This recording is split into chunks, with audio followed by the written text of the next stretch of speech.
Aujourd'hui, nous allons parler d'une vérité simple, mais fondamentale dans la vie de couple. Une bonne épouse n'est pas têtue.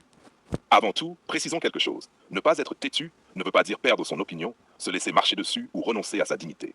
Cela signifie savoir choisir ses batailles, écouter, négocier et prendre des décisions qui renforcent le couple plutôt que de fragiliser. 1. L'importance de la souplesse dans le couple.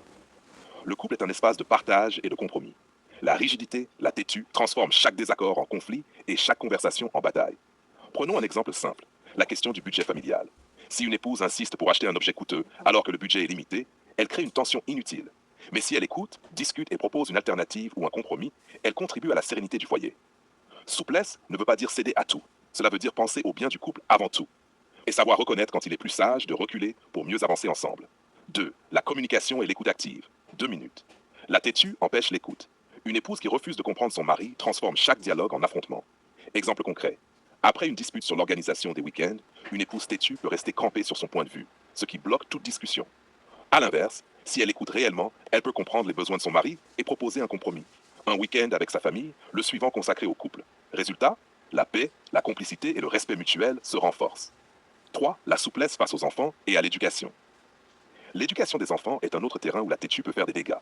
Imaginons qu'elle impose toujours sa méthode, refusant d'écouter le mari. Les enfants perçoivent la tension et peuvent devenir anxieux ou rebelles.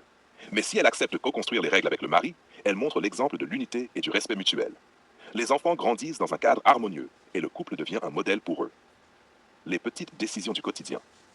Même les gestes simples, apparemment insignifiants, révèlent la force d'une épouse souple. Exemple, choisir le restaurant du week-end. Une épouse têtue impose toujours son choix. Cela crée frustration et ressentiment.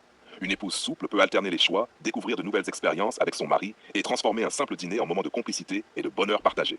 5. L'art de choisir ses batailles. Être souple, c'est surtout savoir quand insister et quand lâcher prise. Exemple, votre mari a oublié de faire quelque chose d'important. Une épouse têtue va s'acharner, rappeler l'erreur, provoquer une dispute. Une épouse souple va exprimer son point de vue calmement et parfois laisser passer l'incident, sachant que le couple vaut plus que la petite contrariété. C'est un signe de maturité, de sagesse et d'amour réfléchi. Conclusion et message clé, 1 minute. En résumé, une épouse non têtue est une épouse intelligente, stratégique et aimante. Elle sait écouter, négocier, co-construire et préserver la paix et la complicité du couple. Être têtue peut donner l'illusion de la force, mais en réalité, elle fragilise. La vraie force est dans la flexibilité, le discernement et le respect mutuel. Souvenez-vous, une relation n'est pas une bataille à gagner, mais un espace à faire grandir. Et dans cet espace, la souplesse d'une épouse est une clé inestimable. Si tu veux, je peux maintenant te préparer une version enrichie, avec anecdotes réalistes et dialogues courts qui rendront le discours encore plus vivant et immersif.